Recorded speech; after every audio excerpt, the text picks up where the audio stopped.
It was a warm spring evening when my life took a turn I never expected. Prom night had just passed. A magical evening spent with Renee, the girl who had completely transformed my senior year.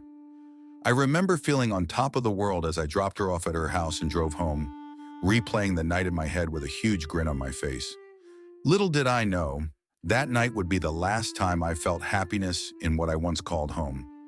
It's strange how life can shift so drastically in an instant, how a single moment can alter the trajectory of everything you've built. I often wonder if things could have gone differently, but deep down, I know the answer. Some betrayals run too deep to repair. Let's go back to the start. I was the younger of two brothers. Daniel, my older brother, was the golden child. Charismatic, athletic, and effortlessly popular. Daniel was everything I wasn't. While he shone on the football field and basked in the admiration of our small-town community, I preferred the quieter corners of life. I spent my time gaming, reading fantasy novels, and hanging out with the few close friends I trusted. Daniel and I had never been close. In fact, our relationship could be described as strained at best and toxic at worst. Growing up, he'd go out of his way to tease me, and his friends weren't any better.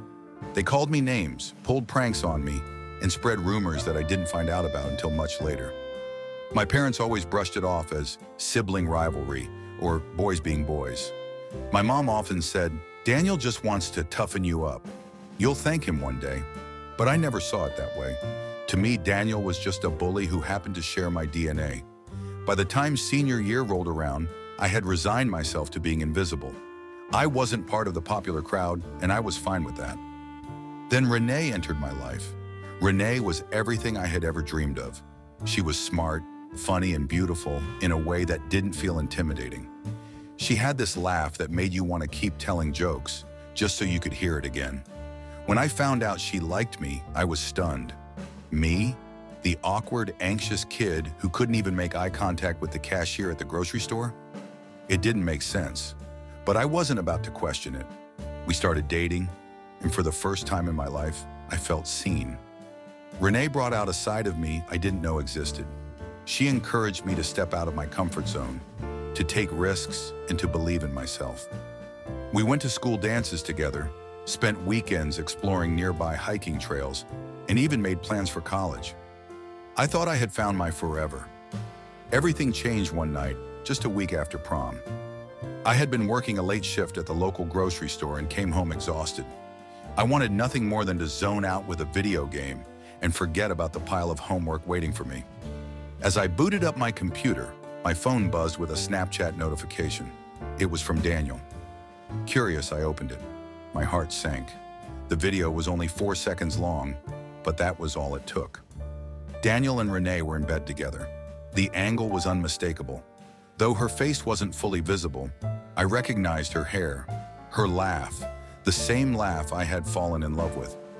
The caption read, "I win again." I felt like I had been punched in the stomach.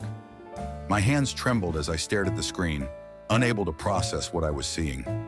I played the video again, hoping I had misinterpreted it, but the truth was clear. My brother and my girlfriend, the two people I trusted most, had betrayed me. I didn't sleep that night. Instead, I sat in my room, replaying every moment of my relationship with Renee and every interaction with Daniel. The signs were there, but I had ignored them.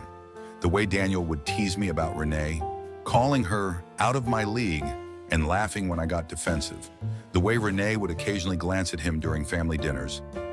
It all made sense now. When morning came, I confronted my mother. I showed her the video, expecting her to share my outrage. Instead, she said something I'll never forget. "Daniel was wrong, but at least now you know what kind of girl she is. You should thank him for saving you from her." Her words crushed me. I realized then that my family would always side with Daniel. No matter what he did, he would always be the golden child, while I was nothing more than an afterthought. That was the moment I decided to leave. I packed a bag, grabbed the car keys to the used Honda I had bought with my own money, and drove away without looking back. I didn't know where I was going, but I knew I couldn't stay. I crashed at my friend Chris's apartment for a few weeks while I figured out my next move. Chris had always been a good friend, and he didn't ask too many questions. He just let me stay. offering me a place to sleep and someone to talk to when the nights got too quiet. During that time, I made a decision that would change my life. I enlisted in the National Guard. It wasn't a choice I made lightly, but I needed a fresh start, a way to escape the pain and build a new life for myself. The military provided that opportunity. Basic training was tough, both physically and mentally, but it was exactly what I needed. For the first time, I felt like I was in control of my own destiny. I pushed myself harder than I ever thought possible, and when I graduated, I felt a sense of pride I had never experienced before. After basic training, I moved to Alabama for specialized training as an air traffic controller. It was a challenging career path, but one that offered stability and purpose. Over time, I began to heal. I made new friends, discovered new hobbies, and slowly started to rebuild my sense of self-worth. It's been 10 years since I left home. I've built a life I'm proud of, far away from the toxicity of my family. I've traveled the world, met incredible people, and learned more about myself than I ever thought possible. My family has tried to reach out over the years, but I've kept my distance. I've blocked phone numbers, ignored messages, and even moved to a new city to avoid them. I know some people might think that's harsh, but I've made peace with my decision. Sometimes walking away is the only way to heal. As for Daniel, I've heard through mutual acquaintances that he's still living in our hometown, working a mediocre job and struggling to make ends meet. Renee married someone else a few years ago, and as far as I know, they're happy. I don't hold any grudges against her anymore. In a way, I'm grateful for what happened. It forced me to confront the truth about my family and take control of my own life. If there's one thing I've learned from all of this, it's that you can't control what others do, but you can control how you respond. Betrayal, pain, and heartbreak are inevitable parts of life, but they don't have to define you. Walking away from my family was the hardest thing I've ever done, but it was also the most liberating. I've built a life on my own terms, and I've proven to myself that I'm stronger than I ever thought possible. To anyone watching this who feels trapped or betrayed, know that it's okay to let go. It's okay to prioritize your own happiness and well-being. You deserve to live a life that makes you proud. This story isn't just about betrayal, it's about resilience, growth, and the power of starting over.